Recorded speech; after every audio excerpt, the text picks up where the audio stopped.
Hello creative cooks, welcome or welcome back to another episode of the Creative Phoebe Cooks channel. I'm your host Phoebe, and today we will be making plantain flatbread, which are gluten-free, vegan and dairy-free. Watch this episode till the very end because we will be exploring both sweet and savory ways you can have them to make your daily meals filling and nutritious. And I'd love to hear which one is your favorite. As always, find the full recipe on my blog using one of the links in the description box below. Also, my cookbook Eat Joyfully and meal planners are currently available to provide you with healthy recipes as you plan out your meals for the week or month. And if you get my cookbook today, you get a free weekly planner so you can start planning your meals for this week in grand style. I've included links below for that so you can get your own copies. And with that, let's start making these delicious plantain flatbread in voiceover mode. To begin, peel 3 ripened plantains and cut them into chunks. I'll be using ripe plantains because their starch content and soft texture will help make the process of making these flatbreads a lot easier. And their natural sweetness lend well to a variety of meal combinations from soups to salads as well as snacks or however you like them. If you're new to plantains and curious about making the right pick for a recipe, I've included a link below to show you my top tips when shopping for green and ripe plantains. I hope you find that helpful.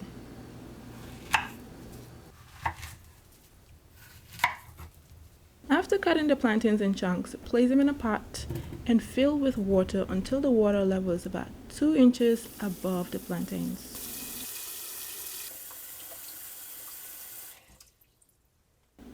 Bring to a boil and add a pinch of salt, either rock salt or fine sea salt would work perfectly, and allow to boil for 20 minutes. During this time, subscribe to my channel if you want to see more videos like this, and kindly share the link with a loved one who either loves plantains or will be happy to try the new recipe like this one. Thank you in advance. Towards the end of the boiling stage, test the tenderness of the boiled plantains by piercing 1 or 2 of them with a fork to see how soft they are. Once done, drain the plantains in a colander and transfer to a mixing bowl to cool off for about 5 to 7 minutes. Boiling the plantains help them cook quicker when it's time to turn them into flatbread later on in this video.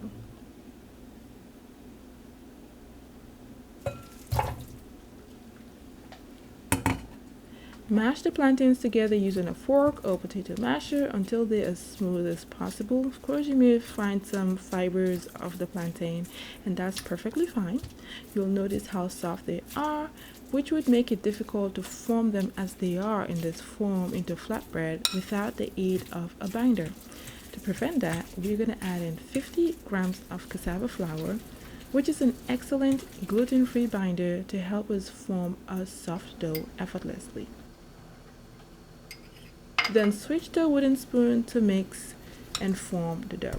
Alternatively, you may use a food processor to complete this step, but I haven't tried this technique yet as I opted for an arm workout. But please jot down in the comments if you use a food processor so we all know how that worked out for you. And if I happen to use one later on in the future, I will let you know how that turned out. Once you're done making your plantain dough, set the bowl aside and place 2 8-inch square or rectangular pieces of parchment paper on a flat clean surface or on a chopping board, and use a spoon to scoop some dough weighing between 50 grams and 66 grams. The smaller the piece of dough, the more flatbread you end up with, and vice versa. I was able to make 16 pieces of flatbread with each dough piece weighing about 50 grams. Alright, so once we're done with that, we're going to press the dough between the 2 parchment paper and use something flat to press it down. I'm using a cake stand. This is a flat top cake stand. You may use a plate with a flat bottom, or if you have a luxurious tortilla press, use it to create these plantain flatbread. While you're working with each piece of dough, be sure to cover the bowl with the remaining dough. That way they do not form a crust before you get to them. To cook, heat up a cast iron skillet until it's hot and brush in about half a teaspoon of olive oil, avocado oil, or coconut oil. Either of those would work. Transfer the flattened dough to the skillet using the bottom parchment layer and allow it to cook for 4 minutes. This is one of 2 ways you can use to prevent your flattened dough from tearing before it transfers to the skillet. Then flip the flatbread using a slotted spatula to cook at the other side for 1 minute and 45 seconds.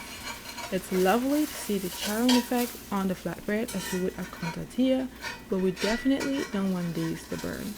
When you're making these, the first one is always the trial one. It may burn because the skillet was too hot, as you would see here, but as you keep going, you'll see that the charring effect is a lot more even, lighter brown, so a little bit black specks here and there, but hey, it all makes this extra yummy.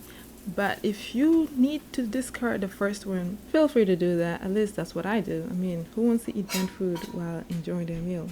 So discard it. Trying to make these in the oven was quite a pain. It leaves you with burnt edges before the rest of the flatbread gets brown, which happens 30 minutes later. So I'd say cooking them in a skillet, in my opinion, is the most efficient way to make these plantain flatbread work. And once you're done, transfer to a parchment lined plate and repeat the same process for the remainder of the dough. And oh, if you're enjoying this video, please give it a thumbs up so that other viewers can easily find it through the magic of the YouTube algorithm. Thank you.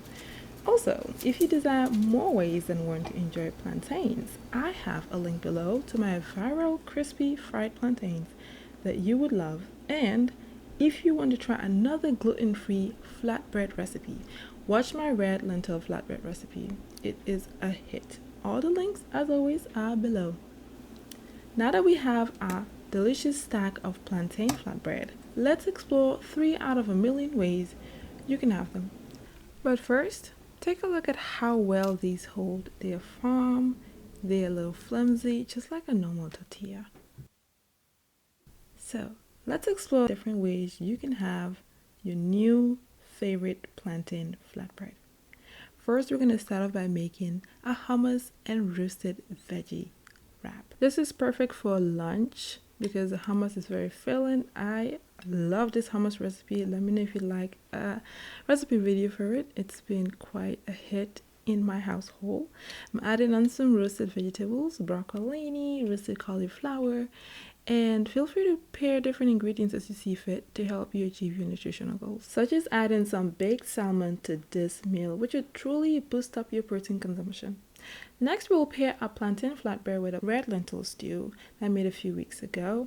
Just warm up the red lentil stew, add it all to a bowl, and we'll cut up our flatbread into triangles, which are perfect to scoop up the stew and be merry. So you did it with a fork, you don't need a spoon. Enjoy it. Add a nice garnish of chopped parsley and a few slices of lime, and voila. Next, we're going to pair some of this plantain flatbread with bananas and nut and seed butter, which is honestly perfect for a nice boost of energy as a snack. Spread on a good quality of tahini or nut butter. If you'd like some homemade nut and seed butter recipes, let me know in the comments below. I have 2 coming up very soon. Add on your banana slices and sprinkle on some black sesame seeds for some pizzazz, for some texture, for some, contrast to your meal. We have some cinnamon powder, of course. I have a link below so you can make your own homemade cinnamon powder. And have this after an intense workout. You will love it. And that's it for today. Creative Cooks on plantain flatbread. Let me know in the comments below on what you love or didn't in this episode, as well as your recipe suggestions. Get your meal planners and my cookbook using the links below. And thank you so much for watching Creative Cooks. See you in the next episode and take care of your healthy selves. Goodbye.